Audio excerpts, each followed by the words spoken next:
Being thoughtfully fit is the mental counterpart to being physically fit. It's about training your brain to handle those challenges thoughtfully.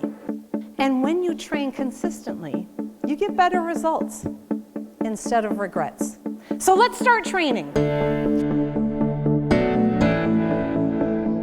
I've learned over the last 20 years working with 500 organizations. Leaders find and hire top talent, and maybe they even give them solid training. But there's still post-meeting meetings and a lack of trust because they miss one critical component: team development. When employees start to behave more thoughtfully, the culture of the entire organization changes. Thoughtfully fit is being aware of our thoughts and emotions instead of controlled by them, so you can control how you behave instead of acting on autopilot. I'm going to give you a strategy to build your resilience, to handle those challenges thoughtfully, so you can get results instead of regrets. It greatly changed my life, got me to think differently. She is just dynamic. I've been coming to see her for several years now, and it gets better and better each time. And the cool thing is, when you apply this strategy, it has a ripple effect. Your teams, your organization, and even your family will benefit and get better results too. I know it works because it was my lifeline at my worst moment. Darcy Luoma is one of the most recognizable names in the industry. She's built her business from the ground up and developed her own leadership model, Thoughtfully Fit. Little did she know that it's what would help her navigate her darkest days. My husband, John, was a full-time stay-at-home dad. He was my best friend. With one phone call, life as I knew it would change forever. Shock, devastation. I didn't have anger at that point because I thought it wasn't real. Thoughts were swirling.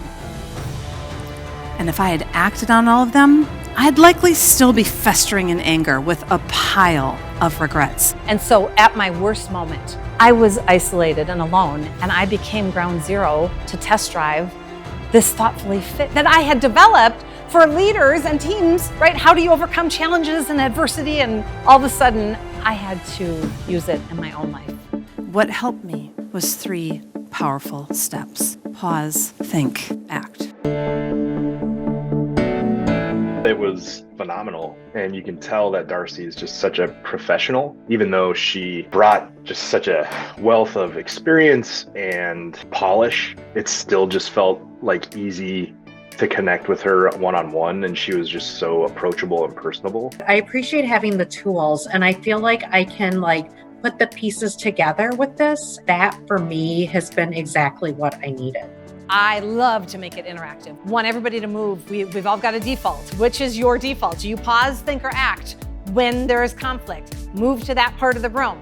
And then people see, oh, my colleague, he acts. No wonder we have tension because I pause. And then we, sort of build on that awareness that's happening in the room. So there's a lot of laughter and levity because people see themselves in it, and people are quirky, and people are challenging. People are difficult, including ourselves. When you're thoughtfully fit, your life feels easier. So yeah, of course, you're still going to have challenges and difficult people that you have to navigate, but you're more intentional. You're more thoughtful in how you handle those challenges.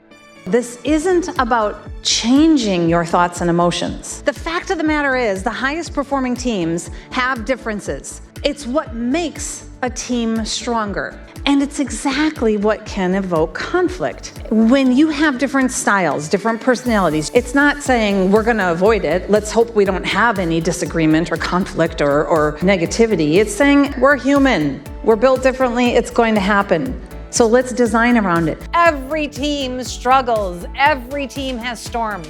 Of course, you have different personalities. You've got the nurturer with the closer. You've got the analyst with the visionary. In order to have a high-performing team, you need to have all those diverse perspectives. If you want to be able to respond thoughtfully and stay in relationship with someone who's built differently than you, you can train and practice to be able to name and stay in relationships. So just like you might go to the gym for support, for coaching, for training, for accountability to get physically fit, You can go to the Thoughtfully Fit gym for training, support, accountability. Really, we're looking to create an impact on the culture and an organizational level so that everybody in the organization has a membership to that gym. It's not enough to hire the best people. You need to also train to have the best team.